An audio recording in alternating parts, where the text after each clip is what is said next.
WhatsApp groups, the ubiquitous channel for communication in today's times.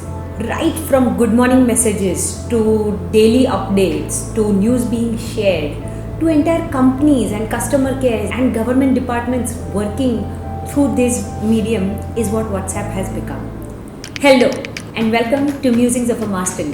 I am Neenal Desai and here I share a medley of my unique experiences shaped by students, teachers, parents and life in general.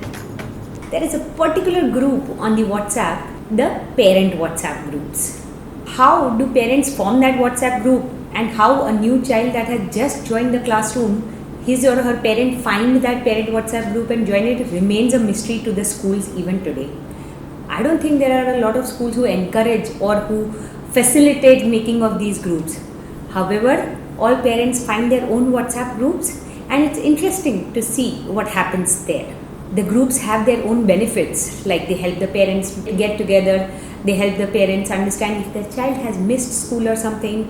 At times, they help the parents even understand the complex notices that schools send in forms of circulars and all that. They do help lean on one another. However, at times they are not as helpful. And that is something that I have observed as well. Now, whatever I'm going to say hereafter, you could take it as if I have a prejudice. You could believe that because I represent a school, I have these views. But let me tell you something. GGIS has one of the most helpful and positive parent communities. Very rarely have we faced any questions from our parents. And our parents have been more than supportive of all our endeavors, whether it is exams at home or PTMs in the times of COVID or farm fun or anything else that we have thought of. What I'm going to talk about parent groups is not from the lens of what GGIS is, but from the lens of an educator who is also an observer of the society. So, let me tell you about what do I see in WhatsApp groups and what is it that I observe about the societies. One of the things I observe about the WhatsApp groups of parents is the toxicity.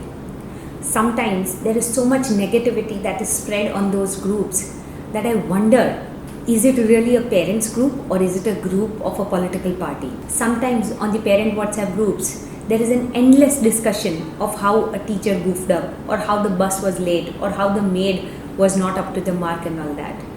Sometimes there is a belligerent and a loud voice who speaks for the whole group, and the rest, the majority in the group, tend to just nod their heads or listen to it quietly. Sometimes the majority's views are shaped by the experiences of those one or two people. But is the loudest voice always the correct one? I wonder. However, I have observed it in various groups and multiple times. Another thing I observe in WhatsApp groups is a lot of dekha-dekhi and shosha in typical Hindi, if I would put it. If one parent's child has won something or has got a certificate from the school or has been able to achieve something in his or her life, it is shared on the WhatsApp group with like a badge of honor. Nothing wrong with it if you do it once in a while. But if it is a repeated thing, and if it is constantly coming from just a handful of parents, it does breed jealousy. And if you are the parent who has unmet expectations and whose child is not doing really well, just seeing those images of other children achieving something, believe me, it has an impact on you and eventually on your child as well. So WhatsApp has become the new society's stage show. I observe our students, our children being affected by our conversations on WhatsApp groups. Believe me, our children have access to the chats and our conversations, just the way they know our passcodes somehow magically. When you discuss a particular teacher or the maid or the driver, you are essentially giving a lens to the child to see the adult in the same manner. That child who could have innocently made his or her own view of that teacher does not do so. We rob the child to have their own experience. I've seen parents taking the experience of one particular parent and pasting it as a lens for everybody in that class. I've seen children liking or disliking a particular adult just based on what was discussed in the WhatsApp group. Those are the few things I have observed about WhatsApp groups. But tell me something, honestly. When you were young, did you always have great adults around you? Were all your teachers always the best? Did you never learn to deal with an adult who was not easy to deal with? And did your parents always come in whenever you faced a problem? So, what has been your experience of the WhatsApp groups? Whether you are the loudest voice in the WhatsApp group, or you are the silent majority, or you are somebody who disagrees and who's usually not heard in the group, or are you the teacher who's also the parent and who has seen both the sides of the groups? Who are you, and what do these WhatsApp groups do to you? Are they a means of bringing peace to you, or do they cause anxiety? Are they a rock solid support, or is it something that you use to show your achievements?